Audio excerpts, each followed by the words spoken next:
Hello, and welcome back. Today we're working on an LX platform and we're going to be installing a new condenser, which this is for the Magnums, 300, and Chargers. Now the first thing you're going to do is take the 3 bolts off to take this retaining bracket for your horns off. Now what you're going to want to do is make sure your bolts stay organized, and if you want, you can put them on a magnetic part tray and that'll help them stay organized. It's never fun trying to trace down new hardware. That's why I always say to keep the parts together, and this way we can move on forward to the next step. And then we're going to remove those horns, which has 2 plugs on them, and then we'll be able to get them off the car.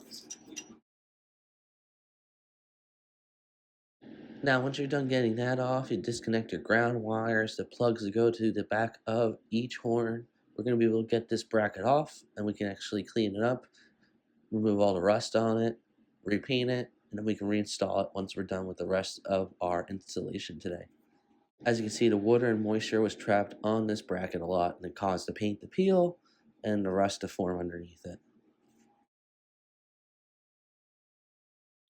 Alright, I got some blue tape. I'm going to write down the word driver on it, and we're going to put it on the driver's side lead, which is going to power up that horn on the driver's side so we know which side of the harness goes to which one. Alright, so we're going to take that piece of blue tape, wrap it around this wiring harness section, and this way we know which side is which, like I said. Alright, so the next step is we're going to be removing the power steering oil cooler. So we're going to make sure we can take this off, disconnect those lines. There's some plastic tabs that go through. Now take your time, you can press on the sides of the clip and it should press it out. Alright, there should be a clip on each side. Once you're done with that, the cooler should be able to free float with the line still attached. Don't forget, you can pull those clips out so we can reuse them. Alright, once that's finally done, we can get to the next step, which we're going to be disconnecting the lines from the top of this condenser. Now there'll be a retaining clip with a metal trim ring that goes around it. But we're going to go over and we're going to start cleaning up this bracket in the meantime. Use some wire wheel, some gel converter for the rust. Alright, so back to the line. As you can see here, there's this clip right here which you can use your pick. And I actually sharpened the edge of the pick to make it thinner so we can get underneath that clip easier. I used my bench grinder and I just put it right on there and I brought down the surface nice and thin so we can get in there. I marked which one was the top and the bottom before we get into removing the condenser even more. Now, while I'm still trying to remove this, I'm going to tell you why I was removing my condenser in the first place. As you can see here, it's been leaking for a while, and since I was doing the bodywork and the rest of the car and some other repairs, I wanted to get the AC up and functioning 100%. Even though it was still working, it was leaking incredibly bad and I was losing AC. Alright, so the next step is finding where all the 4 retaining bolts are, and then once you're done disconnecting every line, top and bottom, we can take these off. I recommend soaking them with some PB Blaster to make sure we can get them off easier. As you can see, one's down here. Get my socket, and we're going to start loosening these.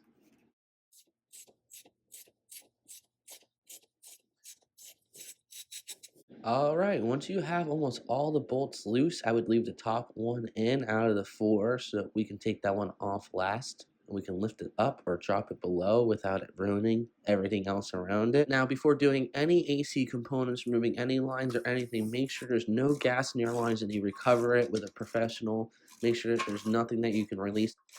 My system was empty. System was professionally drained before I actually even did this, so I made sure there was nothing left before I started removing the lines.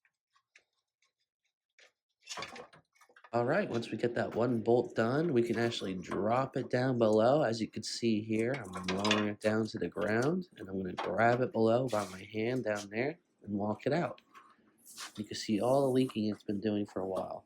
Now that you have the power steering cooler out of the way and the condenser, you can do some cleanup if you want. Now take a look at the difference between the new and the old one. Now for a car that's basically 20 years old at this point almost, it's really been doing pretty well, holding up. So we got a new gasket kit right here for all the lines. We're going to change out all the O-rings and any sort of gasket.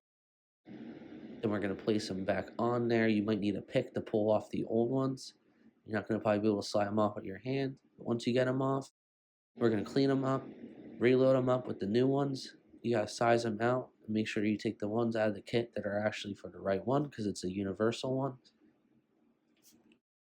Now what I did was save the original ones I took off to compare them to the new ones, and this way I can size them correctly, and then we're going to install them like you see here, placing them on there before we reinstall it to the new condenser, which new condenser we're going to have to route up through there without it hitting anything.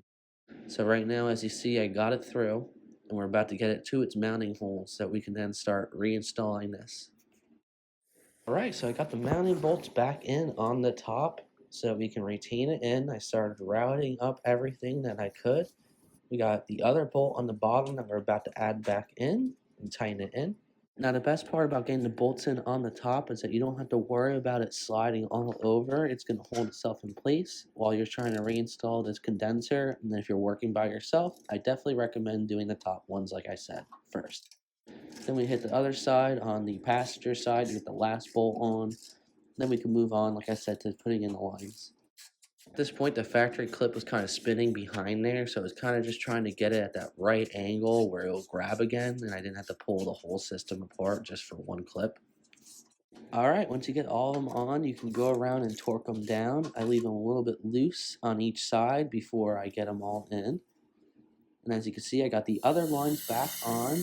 We're about to recharge the system, but first we're going to run the vacuum on it, and then we're going to start trying to charge it up. Now you're going to run your AC at max, and we're going to slowly start putting the new Freon and oil mixture, because this one's an oil mixture with the Freon, the one that I bought, into the system. Shake it up, and we're going to make sure we get to the right PSI, and that way we're also right there where we need to for the most cold air that we can get.